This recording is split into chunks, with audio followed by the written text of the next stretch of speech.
उत्तराखंड में 16 फरवरी को राजभवन घेराव पर बयानबाजी। कांग्रेस ने राजभवन घेराव को ऐतिहासिक बताया। कांग्रेस ने कई मुद्दों को लेकर राजभवन का घेराव, भ्रष्टाचार, महंगाई और कानून व्यवस्था को लेकर ये प्रदर्शन था। प्रदेश के सभी जिलों से कार्यकर्ता पहुंचे देहरादून।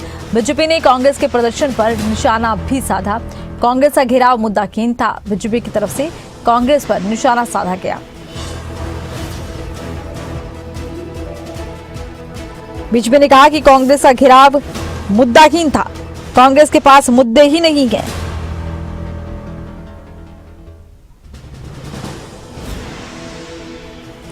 इधर कांग्रेस का कहना है कि ऐतिहासिक रहा घेराव।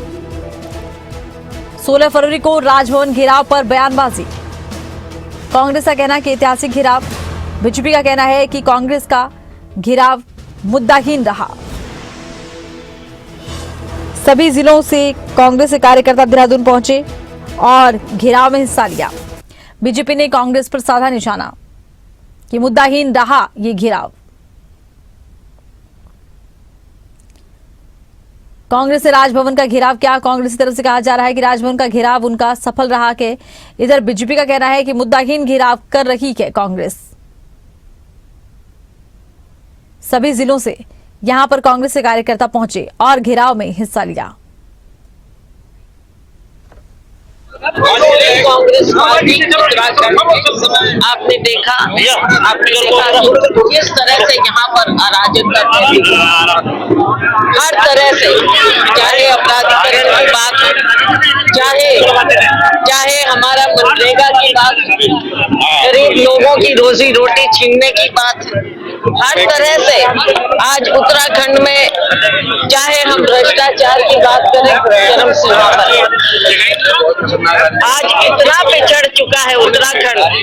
उसके खिलाफ जनता की आवाज उठाते हुए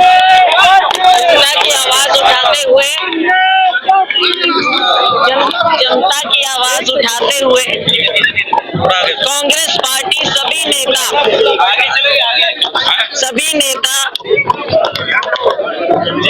हम घेराव कर रहे हैं, इस सरकार को चौकन्ना कर रहे हैं। उत्तराखंड में भाजपा की भ्रष्ट सरकार से दिन लग चुके हैं। मुद्दा बहुत साफ तौर पर मुद्दा है इस निकम्मी सरकार को उखाड़ फेंकना है। और आज जिस तरीके से राज्य के अस्तित्व पर इन्होंने इसकी बुनियाद हिला देने का काम कर दिया है, इन 9-9.5 वर्षों के अंदर जिन उद्देश्यों को लेकर के, जिन सिद्धांतों को लेकर, जिस भावना को लेकर ये राज्य बना था, ये उन्होंने इसकी चूल्हे हिलाने का काम कर दिया है। बेरोजगारी आज चरम पर है, नौजवानों में घोर निराशा है, भ्रष्टाचार इस सरकार ने शिष्टाचार बना दिया है। तो राजभवन घेराव पर देखिए बयानबाजी भी सामने आई है और इस वक्त खबरें अभी तक के उत्तराखंड ब्यूरो राव शफात हमारे साथ जुड़े गए हैं। राव शफात, कांग्रेस की तरफ से देखिए राजभवन घेराव किया गया, कई मुद्दे भी कांग्रेस ने उठाए गए। कांग्रेस का कहना है कि सफल ये घेराव रहा है। इधर बीजेपी का कहना है कि मुद्दाहीन घेराव किया है कांग्रेस ने। क्या कुछ जानकारी? देखिए आरती, बीते 16 फरवरी को विपक्ष की ओर से बड़ा एक प्रदर्शन किया गया था और राजभवन का घेराव किया गया था, लोक भवन का। तो इसमें करीब एक सप्ताह से जो कांग्रेस पार्टी है वो जुटी हुई थी और इसके जो संयोजक थे वो प्रीतम सिंह थे। कांग्रेस के कद्दावर नेता हैं, बड़े नेता हैं। लेकिन क्योंकि एक सप्ताह से ये तैयारियां चल रही थी, पूरे प्रदेश भर से आह्वान किया गया था कि कांग्रेस के जो कार्यकर्ता हैं वो इस प्रदर्शन में शामिल होंगे। उसके साथ ही जनता से भी आह्वान किया जा रहा था कि जो अंकिता भंडारी, न्याय का एक मुद्दा है कि न्याय दिलाना है। दूसरा, कानून व्यवस्था को लेकर के, लॉ एंड ऑर्डर को लेकर के बिगड़ती जो कानून व्यवस्था है वो बड़ा मुद्दा था। बेरोजगारी बड़ा मुद्दा था, भ्रष्टाचार बड़ा मुद्दा था। तो इन तमाम मुद्दों को लेकर के विपक्ष ने प्रदर्शन किया। राव शफात, इस वक्त हमारे साथ प्रीतम सिंह जुड़ गए हैं, अध्यक्ष हैं ये चुनाव आयोग समिति कांग्रेस के। अच्छा प्रीतम जी, आप जुड़े, आपसे एक सवाल मेरा यही रहेगा कि जिस तरह से आप लोगों ने घेराव किया है, एक तरफ आपकी पार्टी का तो ये कहना है कि सफल रहा है, बीजेपी का कहना है कि मुद्दा विहीन रहा है, इधर राव शफात भी हमारे साथ जुड़े हुए हैं। क्या कुछ कहना चाहेंगे प्रीतम जी? बीजेपी ये कहेगी, आप बीजेपी से ये उम्मीद कर रहे हैं कि हमारा जो कल राज्यपाल हाउस घेराव था उस सफल है। बीजेपी का तो कहना ही है कि ये सफल नहीं रहा है, लेकिन मैं बड़ा स्पष्ट करना चाहता हूँ कि आपके लोगों ने भी उस घेराव को देखा, पूरे मीडिया जगत ने उस घेराव को देखा है, पूरे अस्थायी राजधानी के लोगों ने उस घेराव को देखा है। हमने कूच किया, सफल कूच रहा है। और मैं कह सकता हूँ कि जो स्थिति आज प्रदेश के अंदर है, इन तमाम स्थिति को देखते हुए कांग्रेस का दायित्व बनता था कि हम सरकार के खिलाफ जो सड़कों पर उतरने का काम करें। कांग्रेस मुख्य विपक्षी दल है और हमारी नैतिक जिम्मेदारी बनती है कि हम जो है सरकार को सबक सिखाने का काम करें। हालात आप प्रदेश की देख रहे हैं, कानून व्यवस्था पूरी तरीके से ध्वस्त है। अंकिता भंडारी प्रकरण आपके सामने है और इसके साथ साथ आपके सामने है कि देहरादून जो अस्थायी राजधानी है, जो शांति प्रिय शहर के रूप में पूरे भारत में जाना जाता है, यहाँ पर लोग आते हैं जो रिटायर्ड हो जाते हैं, रिटायर्ड लाइफ व्यतीत करने के लिए। उस देहरादून में अगर 17 दिन के अंदर 6 कत्ल हो जाएं, 6 हत्याएं हो जाएं, तो इससे बड़ा कानून व्यवस्था का प्रश्न और क्या हो सकता था। जी अच्छा, राष्ट्रपाल हमारे साथ जुड़े हो। राष्ट्रपाल, आप कुछ पूछना चाहें तो? जी बिल्कुल प्रीतम सिंह जी, देखिए भाजपा की ओर से कहा जा रहा है कि प्रदर्शन दिशाहीन था, मुद्दाहीन था। जो भीड़ जुटाई गई थी वो भाड़े की भीड़ थी, और दूसरा जो मुस्लिम यूनिवर्सिटी है उसके वहां पर नारे लग रहे थे, और कुछ सोशल मीडिया पर तस्वीरें भी वायरल हैं कि कुर्सियां खाली पड़ी थी। लेकिन आपकी तरफ से भी दावा है कि एक ऐतिहासिक ये प्रदर्शन रहा, लेकिन भाजपा इससे इत्तेफाक नहीं रख रही है।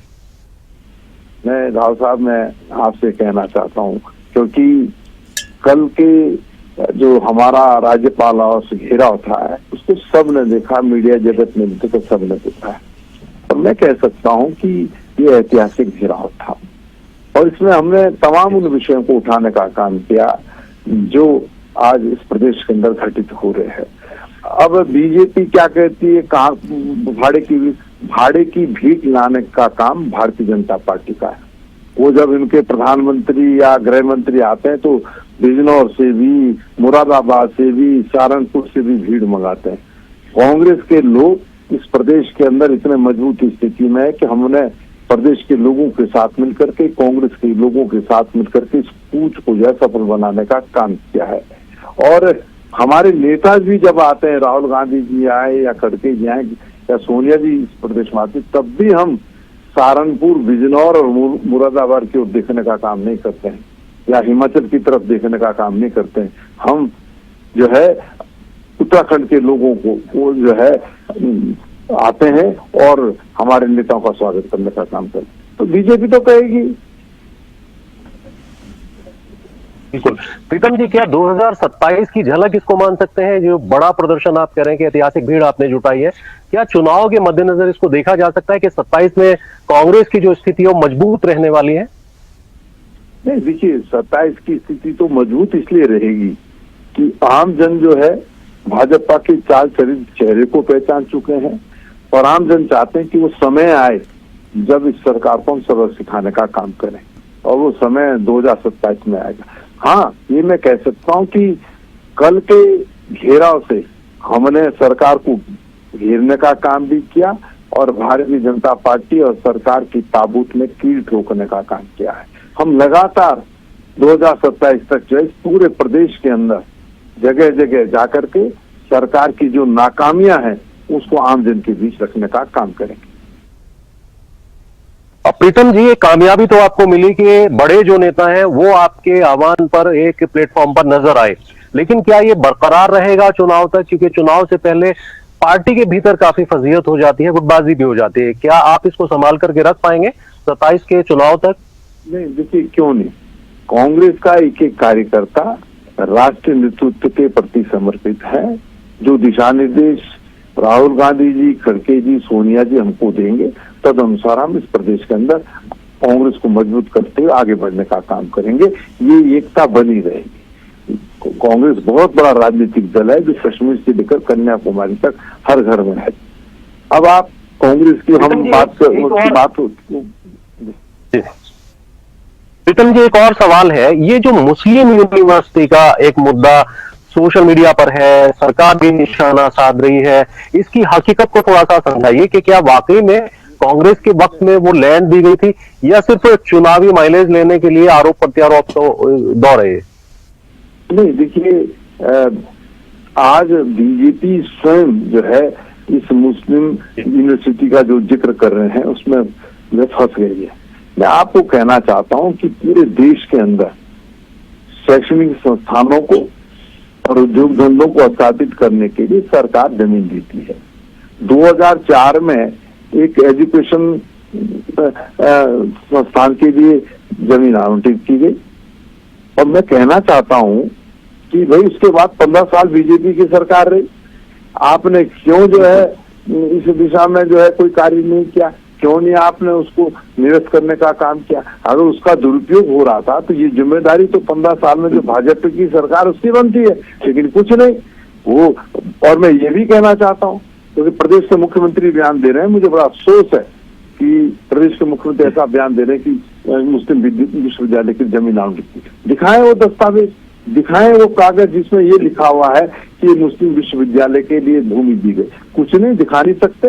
आप अपनी नाकामी क्या नाम छिपाने का प्रयास कर रहे हैं, लेकिन जब दस्तावेज पूरे निकलेंगे तो निश्चित रूप से जो है इसमें जो है सरकार फंसी हुई है, अब वो कोई बात नहीं कर पा रही।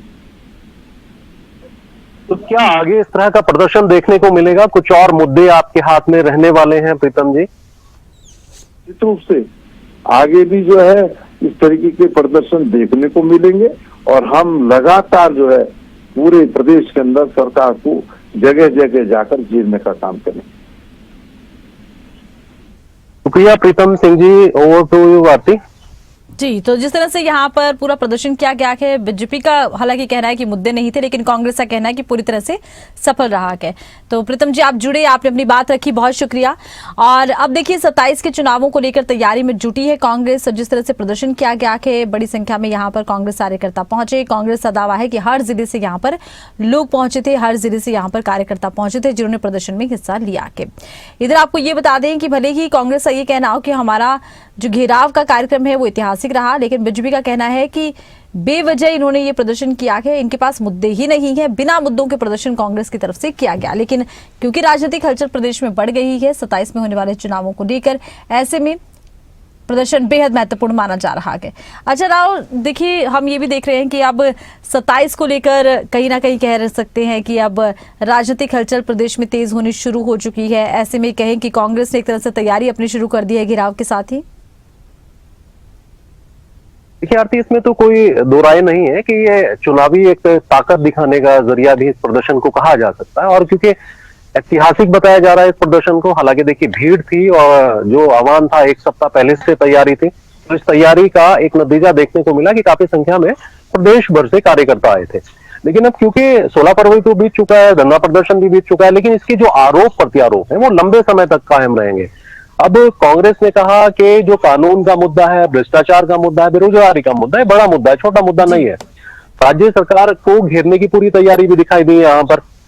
लेकिन सवाल ये भी उठता है कि क्या 2027 तक कांग्रेस इसको बरकरार रख पाएगी? क्योंकि अभी मैंने भी सवाल किया प्रीतम जी से, तो उन्होंने कहा हाँ, सब लोग एक प्लेटफॉर्म पर हैं और भी मुद्दे राज्य सरकार के खिलाफ चलते रहेंगे, प्रदर्शन चलते रहेंगे। लेकिन दूसरी तरफ अगर देखें तो भाजपा ने कहा है कि बड़े प्रदर्शन को लेकर के तैयारियां थी, लेकिन तैयारियां नजर नहीं आई, कुर्सी खाली पड़ी रही, भीड़ नहीं जुटा पाई कांग्रेस, खोदा पहाड़ निकली चुईयां, इस तरह की कहावतें बीजेपी की ओर से देखने को मिली। जो दीप्ति रावत है भाजपा की प्रदेश महामंत्री, उन्होंने निशाना साधा है। तो आपस में जो आरोप प्रत्यारोप है तो चलता रहेगा, लेकिन इतना जरूर है कि जो चुनावी मोड़ है राजनीतिक पार्टियों के लिए, बीजेपी हो, कांग्रेस हो, बसपा हो, सपा हो, जितने भी राजनीतिक दल हैं उत्तराखंड में, वो अब बहुत ज्यादा सक्रिय हो चले हैं और कोशिश कर रहे हैं कि किसी भी सूरत हाल में 2027 में हर एक पार्टी की ओर से दावा है कि वो अपनी जीत को दर्ज कराएगी। लेकिन क्योंकि वक्त बहुत कम है, इतना लंबा वक्त भी नहीं बचा है। अब इसके साथ साथ राज्य सरकार के साथ चुनौती यह है कि जो कांग्रेस की बढ़ती ताकत है, क्या वो उसको रोक पाने में कामयाब हो पाती है, नहीं हो पाती 2027 तक। दूसरा, जो विकास कार्य है, विकास कार्य तेजी से कितना आगे बढ़ाती है भाजपा। हालांकि लगातार भाजपा की ओर से भी मीटिंग चल रही है, आज भी जो है बड़ी खास मीटिंग है, मुख्यमंत्री खुद उसमें शामिल है। अभी पिछले दिनों देखा कि जेपी नड्डा जो केंद्रीय स्वास्थ्य मंत्री है, पूर्व राष्ट्रीय अध्यक्ष हैं बीजेपी के, वो एक कोर कमेटी की बैठक करके गए थे। उधर जो कांग्रेस के बड़े नेता हैं, कुमारी शैलजा है, प्रदेश प्रभारी हैं, वो भी लगातार संपर्क में है अपने नेताओं के, तो बैठकों का दौर लगातार जारी है। और अब सिर्फ चुनाव से जोड़ करके इसलिए देखा जा सकता है कि कौन से चेहरे किनको टिकट दिया जाए, क्योंकि सब पार्टी अपने अपने नेताओं का फीडबैक ले रही है। तो आने वाले वक्त में ऐसा नजर आता है कि जो चुनौतियां हैं वो बीजेपी के सामने भी नजर आएंगी और कांग्रेस के सामने भी नजर आएंगी। बिल्कुल, तो दोनों ही पार्टियों के सामने अपनी अपनी चुनौतियां देखने को मिलेंगी। बहुत शुक्रिया, आपने तमाम जानकारी दर्शकों तक पहुंचाई है।